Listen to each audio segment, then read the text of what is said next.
오늘 함께 볼 말씀은 시편 1편 4절 5절인데요. 제가 읽어드리도록 하겠습니다. 악인들은 그렇지 아니하며 오직 바람에 나는 겨와 같도다. 그러므로 악인들은 심판을 견디지 못하며 죄인들이 의인들의 모임에 들지 못하리로다. 저희가 복 있는 사람이란 주제로 네 번째 시간을 갖고 있는데요. 오늘은 이제 4절, 5절을 보면서 복 있는 사람이 아닌 자들, 여기서 말하는 악인들, 이제 악인들에 대해서 좀 살펴볼 텐데, 우리가 이제 시편을 읽다 보면 뭐 의인 또 악인 이렇게 묘사되는 구절들이 상당히 많이 나옵니다. 그때 우리가 이제 악인이다 그러면 요새 여러분 우리 흔하게 쓰는 단어는 아니잖아요, 그죠? 의인이라는 단어도 거의 쓰질 않지만 악인이라는 단어도 거의 쓸 일이 없습니다. 우리가 일상의 삶을 살아갈 때 그걸 쓰지 않아요. 특별히 뭐 이제 뉴스를 보거나 그럴 때 저 사람 정말 나쁜 사람이다, 정말 악한 사람이다, 이런 사람은 우리 주변에서 이렇게 흔히 만날 수 있는 자들은 아니에요. 그러다 보니 성경을 볼 때도 이렇게 악인들이라고 나오면 우리는 그런 이미지가 대번에 떠오르죠. 그래서 우리가 흔하게 만나지 못하는 사람들을 묘사하기 때문에 와닿지가 않는 겁니다.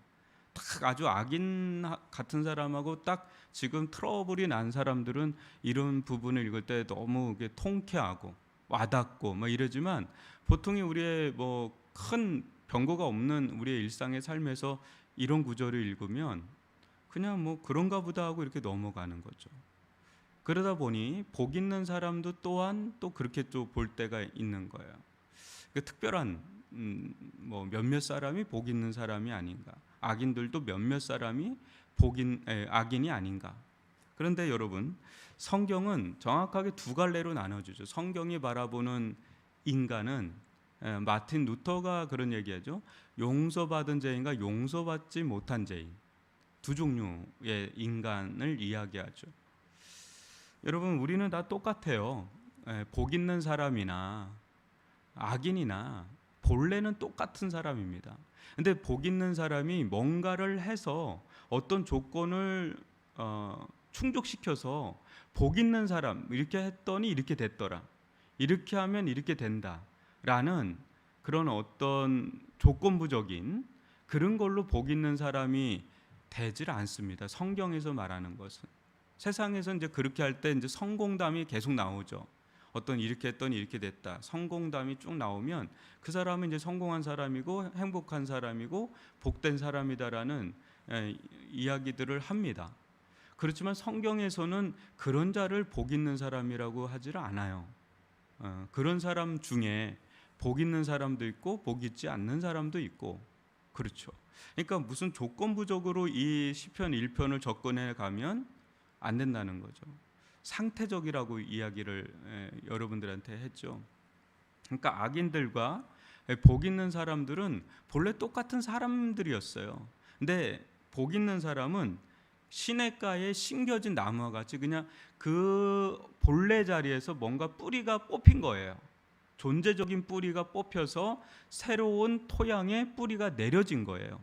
그것을 이제 신약으로 넘어와서 특별히 요한복음으로 넘어오면, 특별히 요한복음 15장으로 넘으면 포도나무 비유가 나오죠. 포도나무 가지가 포도나무에 붙어 있으면 이제 그 말을 그리스도 예수 안에, 하나님 안에 이렇게 뿌리를 내린 자들을 복 있는 사람이라고 하는 겁니다. 그때 거기서 자양분을 얻잖아요, 그죠? 그때 우리가 접붙임을 대면 그 나무에서, 원뿌리에서, 원나무에서 자양분을 얻으니까 어떻게 돼요? 영적인 특질이 생기죠. 영적인 특성들이 들어오죠. 그러니까 하나님을 즐거워하고 하나님을 사랑하고 하나님의 말씀을 주야로 즐거워하는, 여러분 이거는 그냥 돈 주고 되는 게 아니잖아요, 그죠?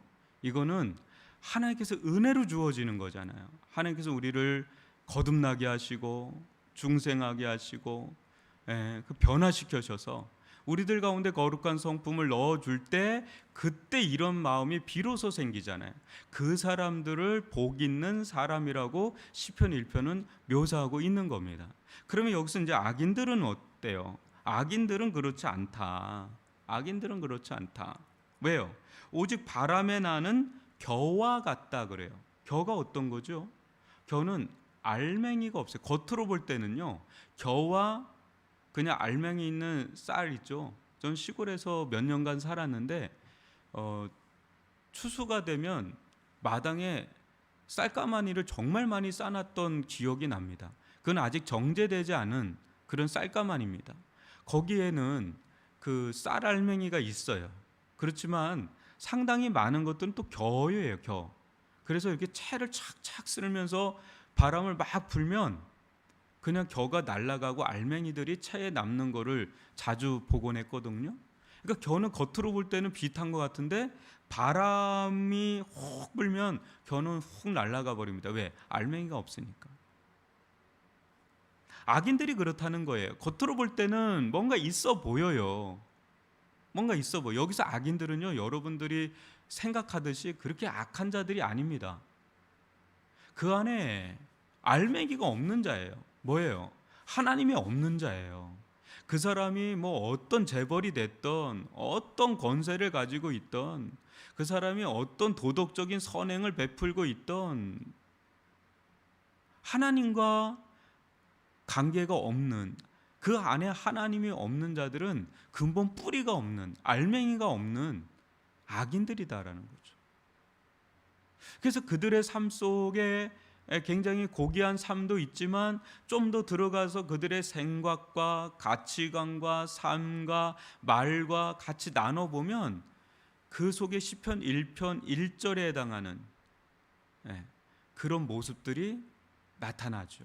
그리고 하나님에 대해서 굉장한 반감이 있다라는, 무지, 하나님에 대해서 모르는 그런 마음들이 있다라는 것을 쉽게 발견할 수가 있어요. 어렵지 않아요. 그런 거는 쉽게 발견할 수 있습니다. 그때 바람에 견딜 수가 없어요. 너무 가벼워서. 그래서 5절에 보면 악인들은 심판을 견디지 못하며 죄인들이 의인들의 모임에 들지 못한다. 뭔가 우리가 잘나서 의인들의 모임에 든 게 아니라 그랬죠. 우리는 오직 예수 그리스도의 그 피공로, 예수 그리스도의 그 은혜로 의인들이 의인으로 칭함을 받은 거죠. 근데 악인들은 그거 들지를 못해요. 심판을 견디지 못해요. 여러분들 잘 아는 출애굽 당시에 유월절 사건 아시죠? 이스라엘 백성이 뭔가 특출났습니까? 뭔가 애굽 백성보다 좀 더 나아서 탁월해서? 아니죠. 하나밖에 없지 않나요? 좌우 문설주에 어린 양의 피를 바른 것 하나. 믿음으로 바른 거죠. 죽음의 사자가 그 집을 넘어가 버리는, 패스오버 되는.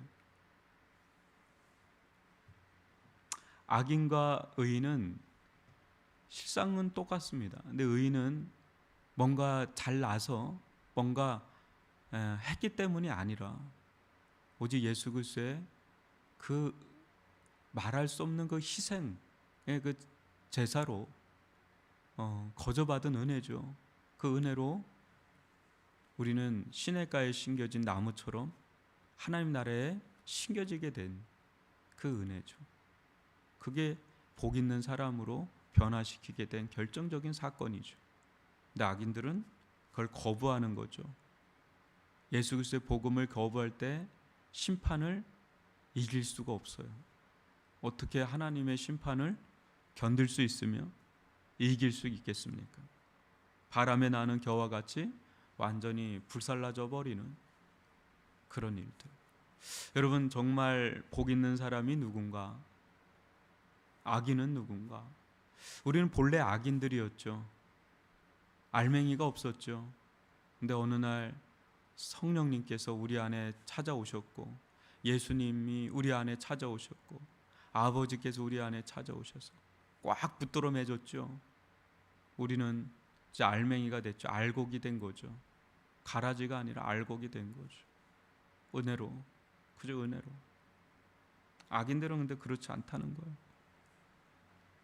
마지막에는 그냥 휩쓸려가는 인생, 정말 불쌍한 영혼들.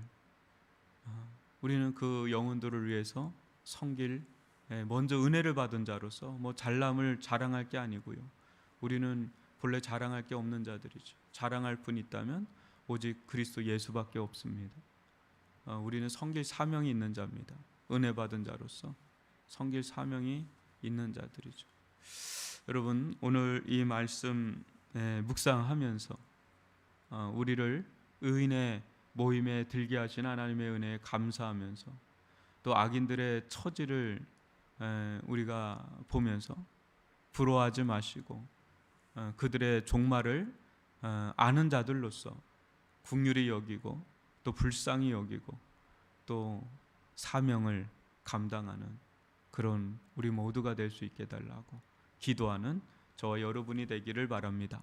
오늘은 금요 철야가 있는 날입니다. 여러분 함께